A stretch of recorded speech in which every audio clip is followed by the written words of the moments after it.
ተወሰደብኝ ብላ እየመጣች እንዴ ብር ተወሰደብኝ አይደለም ያለችው እንዴ አዳምጪ እንጂ ምን ሆነሽ ነው አግሬሲቭ የምትሆኚው እኔ ላይ በመጀመሪያ አዳምጪ አልኩሽ ሙኒት አዳምጪ በመጀመሪያ አዳምጪ መስማት ካልፈለግሽ አትስሚ አንደኛ እኔ የተናገርኩን ነገር የለም በደንብ እኔ ላይ እንትን አትበይ ሁለተኛ ለምን መጣች እዚህ ቤት አትበይ ያለችው ምንድነው ልጅቷ ሳሪ አንቺ ቤት ነው ካንሰሌሽን ይዤ መጥቼ ልጅቷ ቆይ ማቲ ቆይ በእናትሽ ቆይ ዝም በይ ቆይ ዝም በይ ማሪያችሁም እንደ ያረታይ ተይ ለምን ነው እኔ ላይ አንነጋገርም ከፈለገች መጣቱ ሰድ እኔ ላይ ለምን ትናደጃለሽ ሙኒት ማን አንቺ ላይ ተናደደ አንቺ ምንድነው የሚያናድድሽ ልጅቷ የመጣችው ላንቺ ለመጥፎ ለስድብ አይደለም አንቺ ለሷም ያከራክርሻል አሁን ካላስ ስሜ እንዲነሳ አልፈልግም ማለት መብቴ ነው ችግር አለው ስሜ እንዲነሳ አልፈልግም ማለት አንቺ ሲጀመር ልጅቷ ከኔ ጋር ነው እየተከራከርሻለሽ አንቺ ነሽ እየተሟገትሽ ያለሽ እንዴ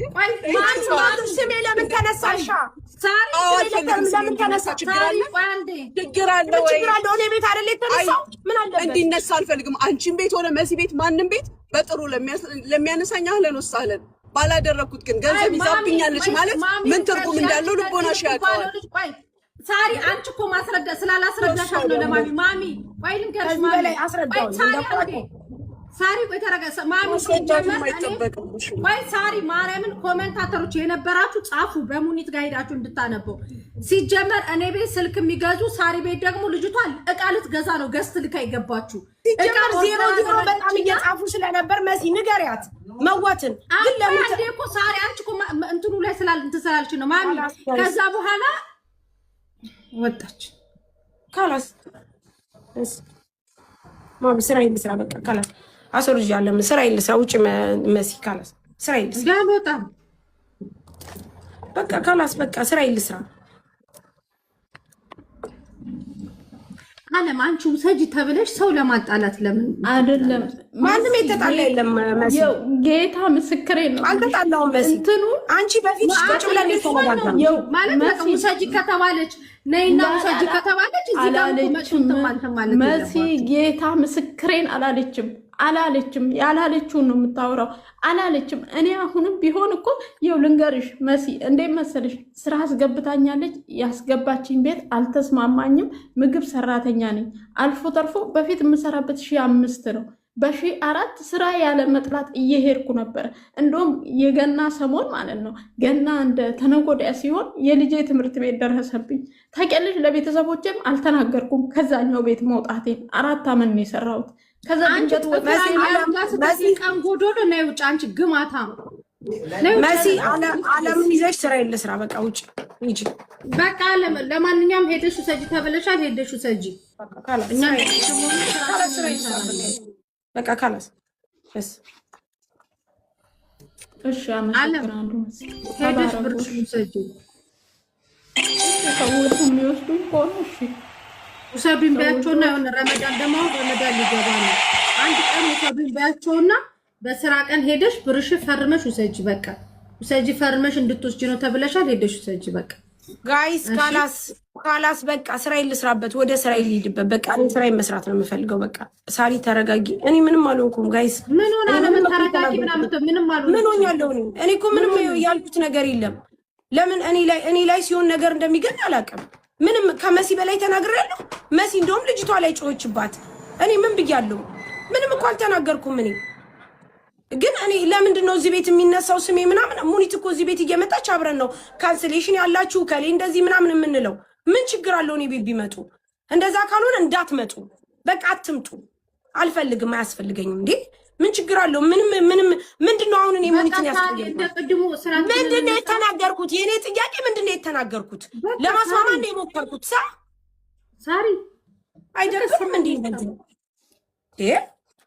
መሲ ቆይ ምንድነው ነው የተናገርኩት ንገሪኝ ምንድነው ካላስ ሙኒት ወይ ልጅቷን አንቺ ስላስገባሻት እዛ ቤት ውስጥ ጠይቂያቸውና ሰዎቹን መታት ውሰድ ምክንያቱም ተጠያቂነት እንዳትሆኝ የፈራሻቸው ነገር ካለ ይሄ ማለት ስተቱ ምንድነው ነውሩ ምንድነው ነውሩ ምንም በቃ ችግር የለም ዓለም በእናትሽ ውጪ ነኝ ከዚህኛው ገስት እንዴት እንደሚወረድ ሰው አላውቅም ማሬ እሺ ውጪ ነኝ ያስወጣሽ የለ ውጪ ዱን አማክሩን ብለው ሰዎች ይመጣሉ የምሬ ነው የምነግራችሁ እኔ 11 ዓመት ውጭ የኖርኩበትን ጊዜ በደንብ ወጥሬ ትምህርቴ ላይ ፎከስ አድርጌ ብማር ኖሮ ሰክሰስፉል የሆነ የቢዝነስ መንገድ ጀምር ነበር። ሰክሰስፉል የሆነ አገር ቤት ሳልማር ቀርቼ አልነበረም። በቃ ትምህርት ምን ያደርጋል ተማርኩ፣ እዛም እዚህም ምን እድሜን ጨረስኩ። ዞሮ ዞሮ ለብር ነው ምንድን ነው በሚለው እሳቤ ውስጥ ግን አይደለም። ሮጥኩኝ በቃ 24/7 በቃ 13 ሰዓት እየነዳሁ ወገቤ እስኪቆመጥ ድረስ እያገለገልኩ ትልል ያልገባውበት ካምፓኒ የለም። ችግር የሆነው ነገር ምንድነው ግን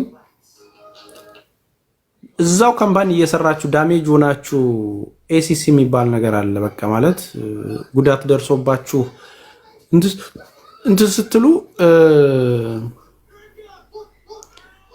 ኃላፊዎቻችሁ ደውለው እንዴት ነው ተሻለ ይሏችሁና አዎ በጎ ነኝ እና ታዲያ መቼ ወደ ስራ ልትመለስ አስበሃል? በቃ ጀግና ሲላችሁ እሱ እኮ ነምበር 1 ወርከር ነው እሱ ማለት ሲላችሁ የነበረው ካምፓኒ ታማችሁ ስትወድቁ ይራሳችኋል። ካምፓኒውን እሱ ዶላሩን እየሰበሰበበት እንዴት ማኔጅን ማድረግ እንዳለበት ያውቃል። አንተ ከዛ ነገር ዝቅ ካልክ ራቢሽ ነው። ራቢሽ ማለት ቆሻሻ ነው። በቃ ካርቶን፣ ባዶ ካርቶን ነው። ራሳችሁን አትጉዱ። አንዳንዴ አበሻ በጣም የምር የሥራ ባህላችንን እያደነኩ ዋጋ የምንከፍልባቸውን ቦታዎች ካላወቀን ደግሞ ዋጋ ያስከፍለናል። እኔ ፉድ ስታፍ የሚባል ካምፓኒ ሰራ ነበር። እዛ ካምፓኒ ስሰራ ፒክ ነው ማደርገው። ፒክ ማድረግ ምንድነው? ጆሮአችሁ ላይ እንትን የሚደረግ ነገር አለ። ከዚህ ቦታ ሄደህ እንደዚህ እቃ አንሳ፣ የሆነ ማሽን ነገር አለች ጂፊ የምትባል በዛ እየተነዳን ፓሌት ላይ ነው የምንደረድረው። ከስተመር ኦርደር ያደረገውን እቃ ከትልቅ ስቶር ውስጥ ብድግ እያደረጉ ፓሌት ላይ መደርደር ነው። በቀን እኔ ስራውን ሲጀምር 600 ካርቶን ማንሳት ነበረ። ትንንሽ ፕሮዳክቶች አሉ፣ በጣም ጥንጥም ትልቅም አለ። እስከ 25 ኪሎም የሚሆን ፕሮዳክት አለ። ደግሞ ትንሽም ደግሞ አለች 1 ኪሎ የማትሞላም እቃ።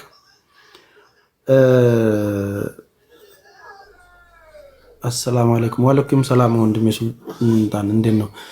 ምንድነው እነዚህን ኦርደሮች 600 ነበር ማንሳት ታርጌቱ። የዛን ሰዓት እኔ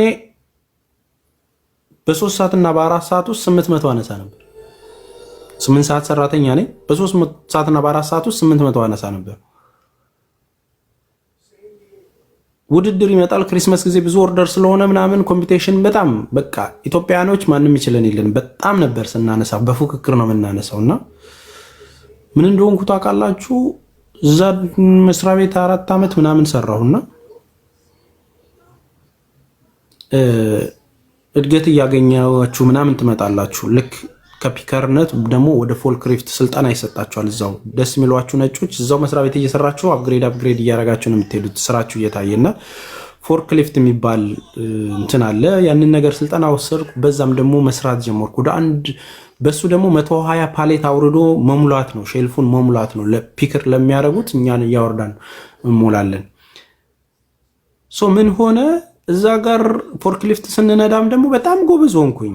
ኖርማሊ በጣም ብዙ ፓሌቶች አውርጄ ሞላ ነበር። የሆነ ቀን በጣም ክሪስማስ ጊዜ ነው፣ በጣም ቢዚ ነበረ። ወደ ፎርክሊፍቱ 10 ሜትር ድረስ በኮምፒውተር ነው የምናየው፣ በዚህ በካሜራ ነው የምናየው። ወደ ላይ የሚወጣ ነው ፎርክሊፍት ምናምን ገብቶ የምናወርድበትና ወደ 10 ሜትር ነው የሚወጣው። ሃይ ፎርክሊፍት ነው እና አርኤፍ ይባላል። በቃ 250 ፓኬት የያዘውን ቢራ ከተቀመጠበት ራክ ላይ እንደዚህ አስገብታችሁ ነው ብድግ አድርጋችሁ አውጥታችሁ እንትን የምትሉት። ልክ አስገብቼ እኔ ወደዚህ ላወጣው ስል ከፍ አላደረኩትም እና ወረደ። ከ10ኛው እንትን ላይ ወረደ ሙሉ ፓሌቱ ማለት ነው። ተደርምሶ ሙሉ ፓሌቱ ዝልግፍ አለ ማለት ነው። መጀመሪያ በጣም ደስ የሚሏችሁ ነጮች ፈርስት ሴፍቲ ነው ፕሮዳክቱ፣ ምንም አይደለም። ከዛም በኋላ ድረግ ቴስት ትደረጋላችሁ። እንዴት እንደተፈጠረ እንትን ትላላችሁ። ምክንያታችሁን እንትን ይሉና የምትከፍሉት ምናምን ነገር የለም። ያው ወይ ሞር ትሬኒንግ የሚያስፈልጋችሁ ከሆነ ትሬኒንግ፣ አሊያም ደግሞ ለአንድ ሳምንት እንድትረጋጉ። ምክንያቱም ነርቨስ ነው የምትሆኑት ከላይ ወርዶ ምናምን ያ ነገር ሲሆን በቃ ማለት ሱፐርቫይዘር እንዳጋጣሚ በቃ ተቆጣ፣ በጣም ተቆጣ። እንዴ ጀግና ሲለኝ የነበረ ነው፣ በጣም ብዙ ስሰራለት ምናምን ሲያደንቀኝ የነበረው ሰው ነው ማለት ቲት እንዴ ሊቆጣ ቻለ ምናምን አልኩና በቃ እኔ ማጥፍቻለሁ ማለት ነው ምናምን ብዬ ኦኬ ሶሪ ምናምን አልኩኝ። ከዛን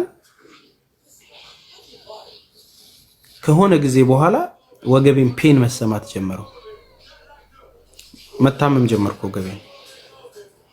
በቃ ዕቃ ማንሳት ጎንበስ ማለት እያቃተኝ መጣ።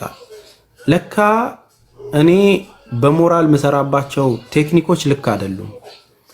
ሙሉ ሳጥን ቢራ ቶሎ ቶሎ ለመጨረስ ሲባል በሌላ ፍጥነት በሌላ አዟዟር ነበር ቦታዎቹን ስሞ ላይ ነበር።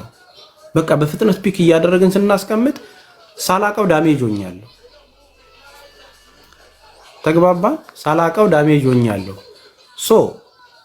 ምን ልላችሁ ፈልጌ ነው፣ የጉልበት ስራ ስትሰሩ የትኛውንም ነገር ተአምር ፈጣሪ ብትሆኑ ዳሜጅ የሆናችሁ ሰዓት ዳሜጅ ናችሁ። ማዳም ቤትን ብታገለግሉ ተቀጥራችሁ የምትሰሩ ሰዎች፣ የጉልበትም ስራ እየሰራችሁ ያላችሁ ሰዎች እናንተ በጤና እስካላችሁና ለዛ ነገር የሚጠበቅባችሁን እስካደረጋችሁ ነገር ብቻ ነው የሚፈልጓችሁ እንጂ 10 ዓመት አብረሻት ልጆቿን ያሳደግሽላት ማዳምሽ አንድ ችግር ሲኖርብሽ ልሄድ ነው ወደ ሀገሬ ስትይ ሌባ ነች ከማለት